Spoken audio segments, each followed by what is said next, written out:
ગઈકાલે આખા મંત્રીમંડળનું રાજીનામું અને આજે નવા મંત્રીમંડળની શપથવિધિ।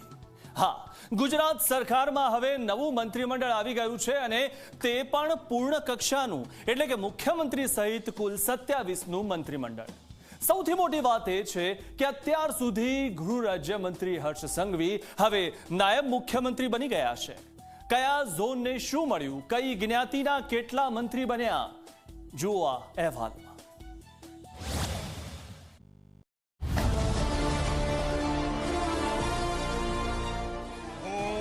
हर्ष रमेश कुमार संघवी ईश्वरना नामे सौगंध लઉં છું કે કાયદાથી સ્થાપિત ભારતના સંવિધાન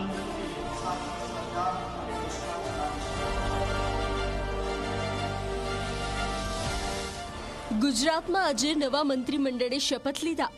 રાજકીય સંતુલન જાળવવા પ્રદેશ અને સમાજ બંનેનો સમતોલ હિસ્સો રાખવામાં આવ્યો છે।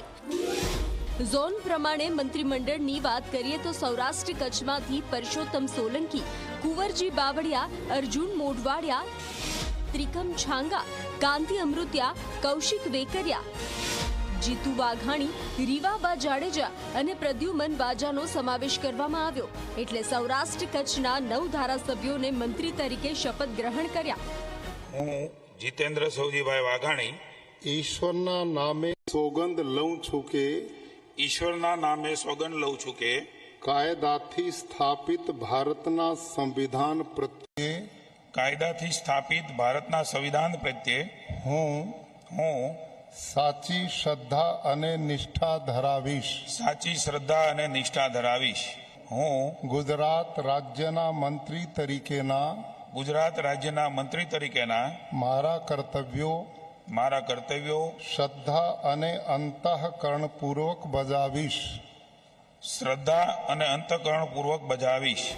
હવે વાત દક્ષિણ ગુજરાતની કરીએ।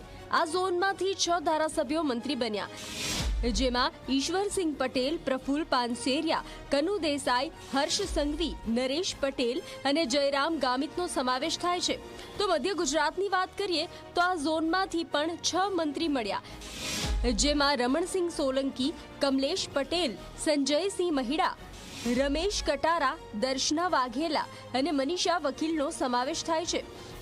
ઉત્તર ગુજરાતની વાત કરીએ તો આ ઝોનને 4 મંત્રી મળ્યા, જેમાં ઋષિકેશ પટેલ, સ્વરૂપજી ઠાકોર, પ્રવીણ માળી અને પીસી બરંડાનો સમાવેશ થાય છે। હું હર્ષ રમેશ કુમાર સંઘવી ઈશ્વરના નામે સોગંદ લઉં છું કે કાયદાથી સ્થાપિત ભારતના સંવિધાન પ્રત્યે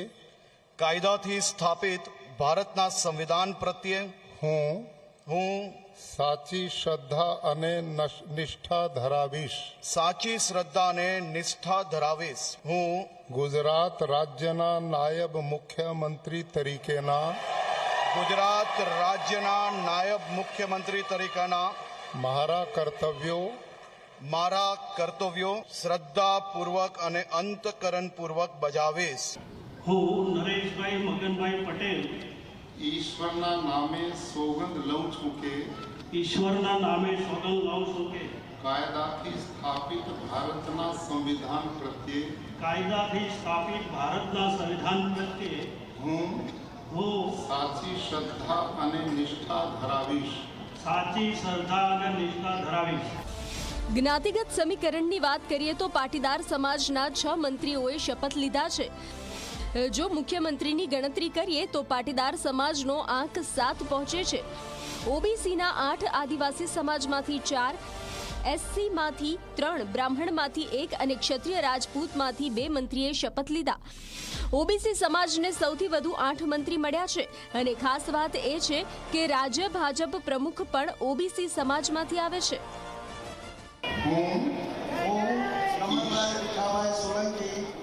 ઈશ્વરના નામે સોગંદ લઉં છું કે કાયદાથી સ્થાપિત ભારતના સંવિધાન પ્રત્યે હું સાચી શ્રદ્ધા અને નિષ્ઠા ધરાવીશ। આદિવાસી સમાજને 4 મંત્રી પદ મળ્યા છે, જ્યારે એસસી સમાજને 3 પ્રતિનિધિત્વ મળ્યું છે. બ્રાહ્મણ સમાજને 1 અને ક્ષત્રિય રાજપૂતને 2 મંત્રાલય મળ્યા છે. રાજકીય રીતે જોઈએ તો આ મંત્રીમંડળમાં પ્રદેશ અને સમાજ બંનેનું પ્રભુત્વ સંતુલિત રાખવાનો પ્રયાસ સ્પષ્ટ દેખાય છે. તો કુલ મળીને નવું મંત્રીમંડળ બેલેન્સ્ડ પોલિટિકલ ફોર્મ્યુલાનું એક ઉદાહરણ બની રહ્યું છે. ગુજરાતની નવી ટીમ હવે વિકાસ સાથે રાજકીય સંતુલનની નવી દિશા આપશે કે નહીં એ જોવાનું રહેશે.